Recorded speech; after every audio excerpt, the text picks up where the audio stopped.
Hey everyone, welcome back to our channel. If you're new here, please subscribe. I'd really love that. If you're returning, how you doing? What we're going to be talking about today is what people are seeing and experiencing in everyday life when it comes to being of the prepared mind. I get sent pictures and videos and emails, and if you would like to do so, my email is in the description box below. So, this first picture was sent to me by a community member, and I'll read it to you before I post it. It says, food for thought. If you earn $100 and you pay $33 in income tax, you're left with $67. You then buy $67 worth of fuel, and in doing so, you pay a 48% fuel tax. Fuel tax equals $32.16 plus $6.70 GST. This means that the government just got $71.86 tax from your hard-earned $100.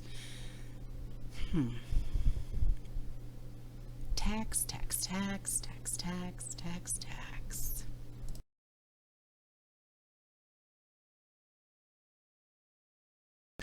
Now, here is an email and a picture that was sent in by a community member. She said, and this goes back to a video that I did the other day about marshmallows and how there was tilapia in the marshmallows. And it says, I was so happy to find out that my marshmallows did not contain fish. However, it does contain villanine, and that's VANILLIN, and it's worse than the fish gelatin. What is it made out of? Today, the vast majority of synthetically produced vanillin is made from eugenol and another word that I can't pronounce. It's petrochemicals, which are often derived from crude oil. It's a small amount of synthetic vanillin is produced from lignin, LIGNIN waste. It's a byproduct of the wood pulp industry. So here's a picture to explain it just a little bit better, okay?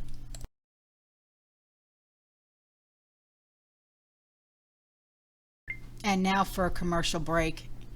Sometimes you guys, these guys are up there. I love this one though. It's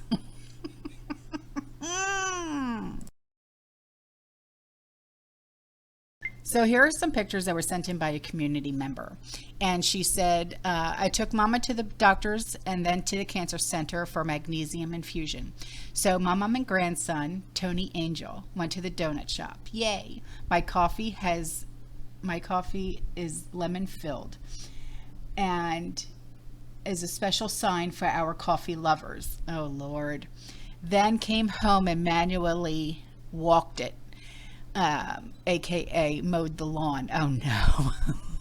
I can't mow the lawn. I can't do it. Now mind you, I'll be 56 and I've been trying to lose 25 pounds. So great exercise, but Lord, I'm tired. Just one third done too. And then it says, I have Hashimoto hypothyroidism. Oh, okay. One of my 4 autoimmune diseases. I don't have Hashimoto. I just have the hypothyroidism, and that's why I've been on levothyroxine for years. I'm actually on the highest dosage of levothyroxine. And I'll tell you, at first it worked great, and then nothing. And I've been, like stuck at like a plateau, and I'm not a bump on a log, you know what I mean? I am active and stuff like that, and my doctor said there's something going on. For a while I was borderline diabetic, and then I started taking cinnamon, and taking that cinnamon took me off of the borderline diabetic, and my cholesterol's fine, my blood pressure's fine. I still have my heart condition, I have tachycardia, where even my resting heart rate, I am, about 100 beats per minute. So I'm on, heart meds and stuff like that. But that's why my doctor put me on Wegovy. And by the time I took my 5th dose, I had already lost 10 pounds. And that's being 5 weeks, okay, because I have to take a shot every Monday. I have to take a shot.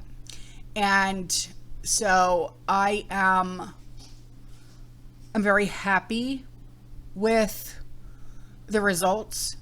The only thing is that this is like a long-term thing. But if you're diabetic, you have to be on Ozempic. And from what I understand, the medication is now like in hard to get because of what celebrities are doing, and they're using it for the wrong reasons.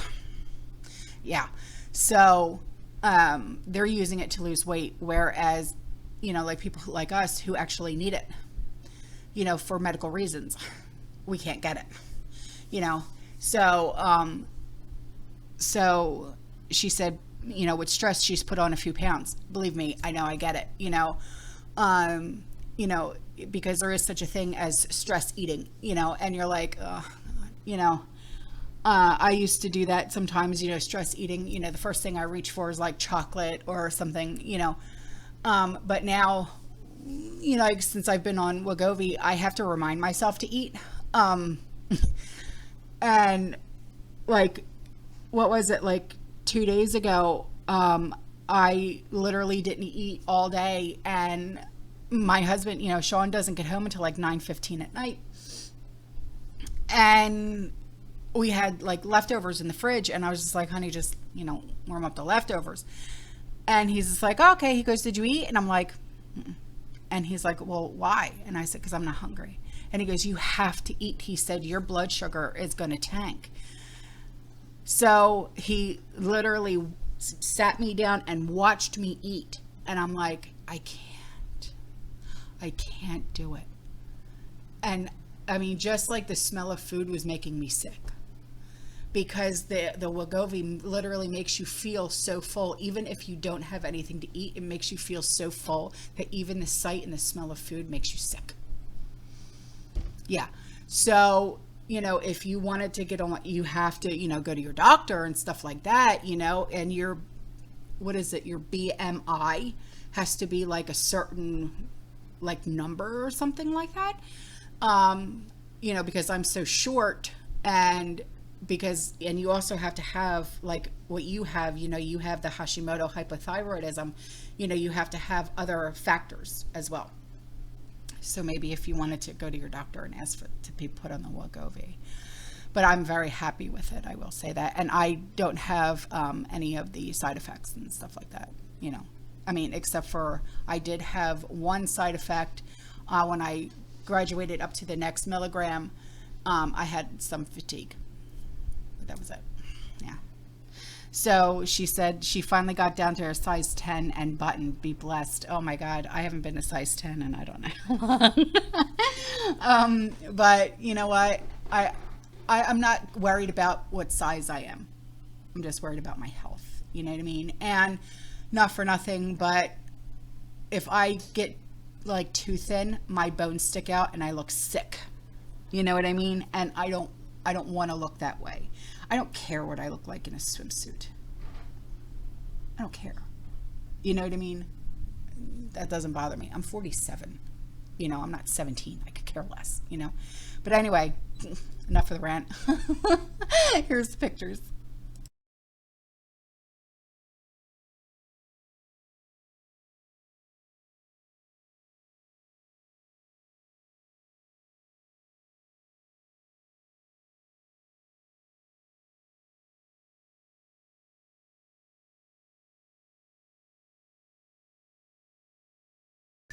Okay, so here is a email from a community member, and she said, it's been a crazy day. As I'm heading to bed, I thought I would drop you a line. But here's what happened. This morning, Wednesday, April 5th, my employee, my daughter, was at work when a male came in. He demanded that she turn on the gas pump. Demand. Okay. You don't demand anything. But I'll go on. She refused. as he had not paid for any gas. Well, yeah, you have to prepay, don't you? I mean, that's what it is here in Florida. You have to prepay for everything. He left and came back a second time. Again, the refusal. Wednesday is our normal freight day. So she was out from behind the counter when he came in for a third time. Wow, talk about relentless. Oh my God. Seeing no one behind the counter, we went to the door and let himself in. What? He began pushing buttons on the safes. When the office door closed loudly, she heard the door and went to the counter, catching the mail behind the counter. Oh! He then left from behind the counter and confronted her, demanding she turn on the pump. Again, a third refusal without payment. He then went off. First, an open hand slap across the face. Shut up. Are you serious? Oh my, okay. Marine Mom coming out now. What? You don't touch my child, okay? You...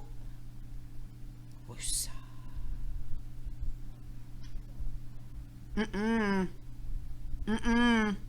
No. Mm-mm. Mm-mm.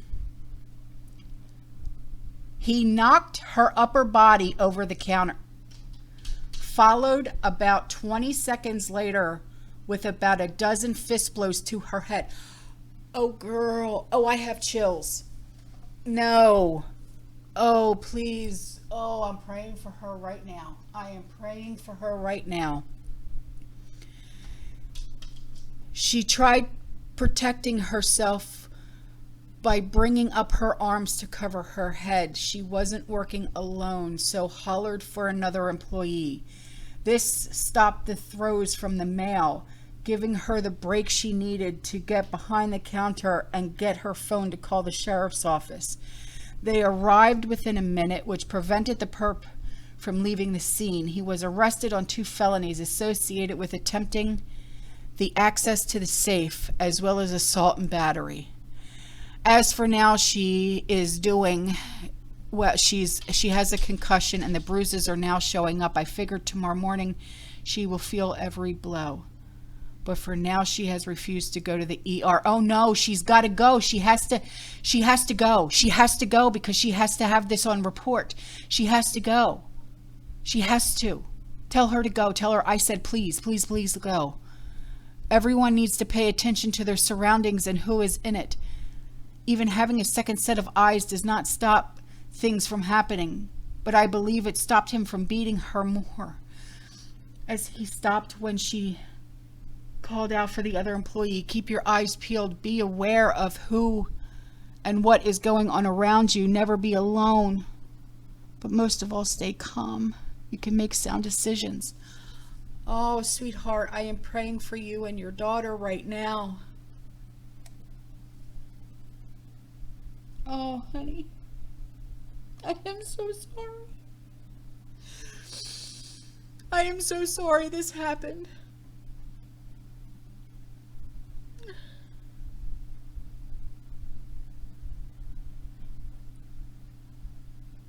And this was at the truck stop in California.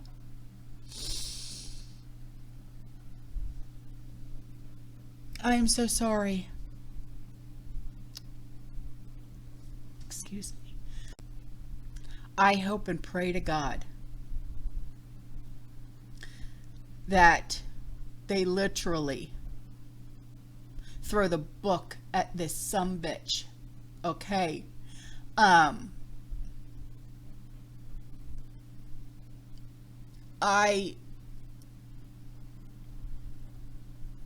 If you need me, I am here for you and your daughter.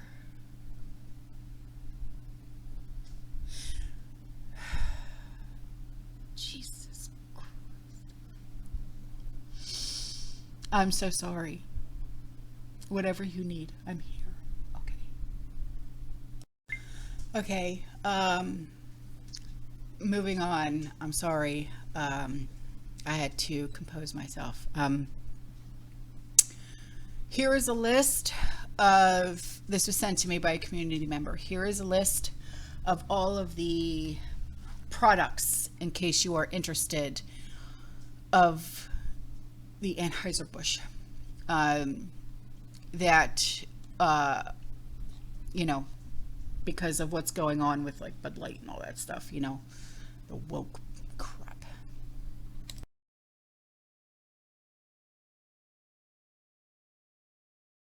And here's another company that's, I guess, jumping on that bandwagon as well. No more Jack and Coke, I guess, yeah.